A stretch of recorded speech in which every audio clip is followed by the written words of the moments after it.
तो आज मैं सबके बारे में बात करूंगी, सबके बारे में।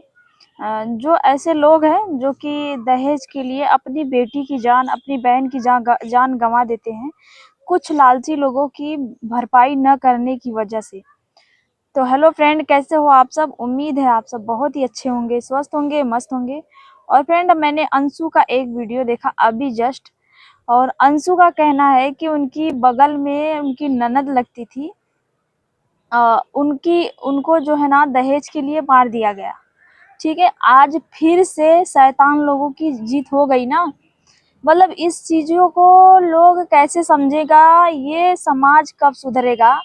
मतलब अगर आपसे दहेज मांगा जाता है कि हमें इतना चाहिए, उतना चाहिए, हमें 10 लाख दो, 4 व्हीलर दो, तो अगर आपकी हैसियत नहीं है कि हम इतना नहीं कर पाएंगे, और अगर आपको लगता है कि ये सामने वाला हमारे यूज कर रहा है, मतलब मेरा इस्तेमाल करके कुछ ज़्यादा ही हमसे लेना चाह रहा है लालच में, तो फिर आपको वहीं पे इनकार कर देना चाहिए ना।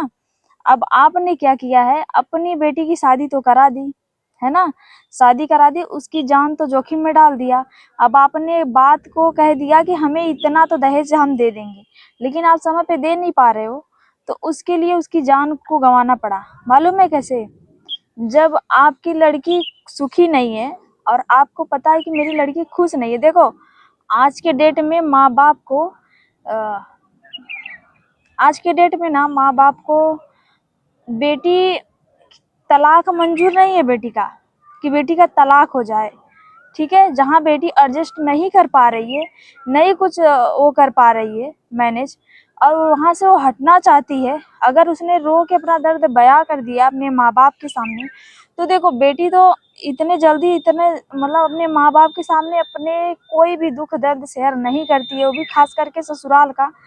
क्योंकि माँ बाप कितनी मुश्किल से शादी करते हैं, और वो लड़की समझती है कि मेरे माँ बाप को इससे ज़्यादा इफेक्ट पड़ेगा, ज़्यादा दुख होगा, हो सकता है उनको कुछ असर पड़े मेरी इस दुख के वजह से।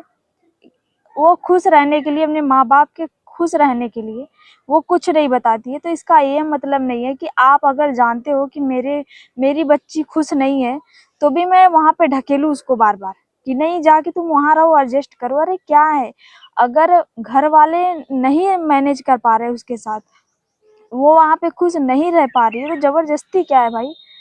तलाक नहीं मंजूर है, बेटी की अर्थी मंजूर है, मगर तलाक नहीं होना चाहिए, है ना।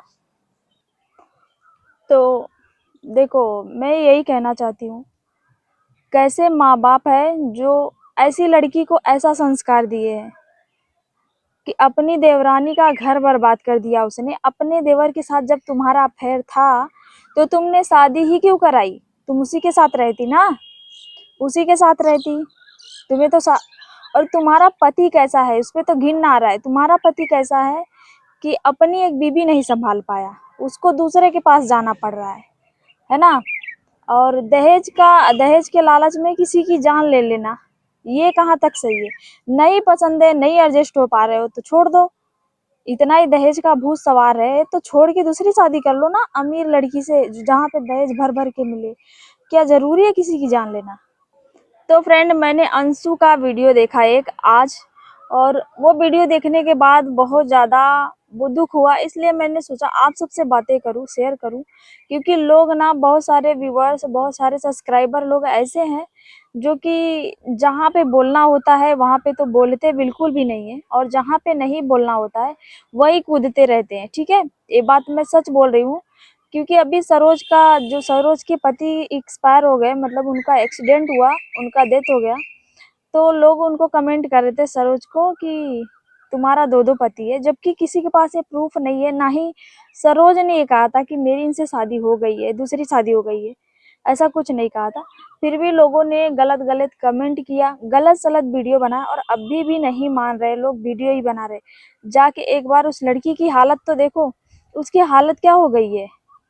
जिसका पति जाता है ना, भले पति से 2 साल दूर रही, पति ने, घर वालों ने पागल करके छोड़ दिया था, कोई इज्जत नहीं करते ससुराल वाले, मगर क्या करे, पति है ना, जाने के बाद जाके उसका दर्द देखो, कितना दर्द हो रहा है उसको, कितनी तकलीफ हो रही है।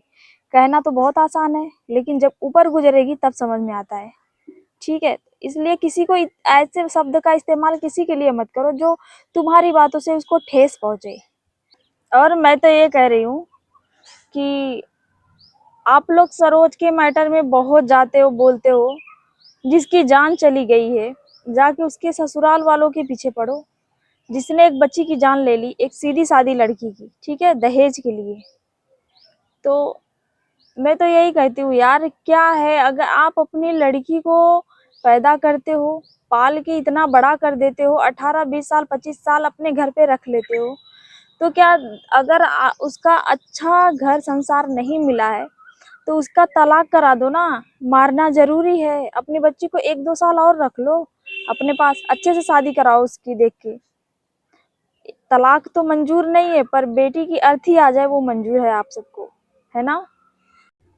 उस औरत को क्या बोले, जिस औरत ने एक औरत की जान ले ली, जिसने अ, अपने देवर के साथ अफेयर में रहने की वजह से अपनी देवरानी की जान ले ली है। तो आजकल की औरतें ही खुद इतनी बड़ी नागिन हैं कि किसी की भी जान की परवाह भी नहीं उनको, अपने स्वार्थ के लिए किसी की जान की परवाह नहीं होती है, ठीक है? तो मेरा तो यही करना है फ्रेंड। देखो, अगर मतलब जितने भी अगर अंकल आंटी देखते होंगे ना वीडियो, मैं उनसे यही कहना चाहती हूँ, आपकी बेटी आप सबसे बता दे कि मैं यहाँ जाना चाहती हूँ, मैं इससे शादी करना चाहती हूँ, तो प्यार से खुशी से कर दीजिए, ठीक है? क्योंकि उसकी खुशी से ज़्यादा, बच्चों की खुशी से ज़्यादा और ये समाज आपको कुछ नहीं देगा, ठीक है? आज उसकी जो जान गई है जिस लड़की की, वो समाज उसको जिंदा करने आएगा? नहीं ना। वो समाज उस घर वालों से लड़ा कि तुम क्यों दहेज मांग रहे हो, क्यों दहेज के लिए उसको प्रताड़ित कर रहे हो, नहीं कहने आया ना। तरस आ रहा है उस लड़की पे जिसने बहुत सारे सपने सजाए होंगे। हर एक लड़की की ख्वाहिश होती है कि मेरी शादी होगी, मेरा पति होगा, मेरी भी जिम्मेदारियां होंगी, मेरा भी एक सुखी संसार होगा, ठीक है? हर लड़की की ख्वाहिश होती है। उस लड़की ने भी सपना सजाया होगा। लड़की गई थी, उसकी शादी हुई, उसके पेट में बच्चा था, इतना तो शर्म कर लेती। एक लड़की, मतलब तुम्हारी बहू तो तुम्हारी नहीं थी, तुम्हारे खून की नहीं थी, मगर तुम्हारा जो बच्चा था ना, तुम्हारे लड़के का अंश था उसके पेट में। एक पेट में बच्चे को, जिसने इस दुनिया में, जो दुनिया में आया भी नहीं, तुम लोगों ने उसको मार दिया, बच्चे को भी नहीं छोड़ा। पेट में उसके बच्चा था ना, बच्चे को भी नहीं छोड़ा फ्रेंड इन लोगों ने। ये लोग इतने कायर, इतने गिरे हुए नीच, ये दुनिया में ऐसे ऐसे भी लोग रहते हैं, घिन आ रही है कि किसी के अफेयर में पति नहीं बोल रहा है। फ्रेंड, अंशु की जो ननद है उसको जान से मार दिया गया इसलिए कि उसे दहेज नहीं मिला था।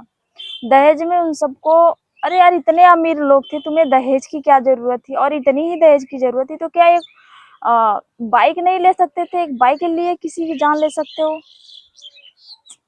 चलो उसकी जान छोड़ो यार, तुम लोग एक बच्चे का नहीं हुए, जो जिसके पेट में बच्चा था, उस बच्चे ने क्या बिगाड़ा था यार? बच्चे को भी मार दिया इन लोगों ने पेट में ही। तो फ्रेंड देखो, ऐसे लोगों को सुधारने की जरूरत है जो दहेज के पुजारी है, ना कि ऐसे लोगों को जो सरोज जैसी लड़कियां जिनके पीछे पड़ जाते हो कि अरे तुम्हारा 2 पति था, 3 पति था, बहुत करने आता है। ऐसे लोगों के पीछे पड़ो ना, जिससे समाज सुधर सके, जो ये दहेज के पुजारी लोग हैं वो सुधर सके। ऐसे लोगों के पीछे क्यों पड़ते हो जो खुद ही लाचार है? जो मरा हुआ है उसको क्यों मारना चाहते हो यार? तो चलिए फ्रेंड, आई होप आप सबको ये वीडियो पसंद आया हो। पसंद आए तो प्लीज़ लाइक शेयर जरूर करना, और चैनल पे नए हो तो सब्सक्राइब कर लेना। मिलते हैं नेक्स्ट वीडियो में नए अपडेट के साथ। Bye bye friend.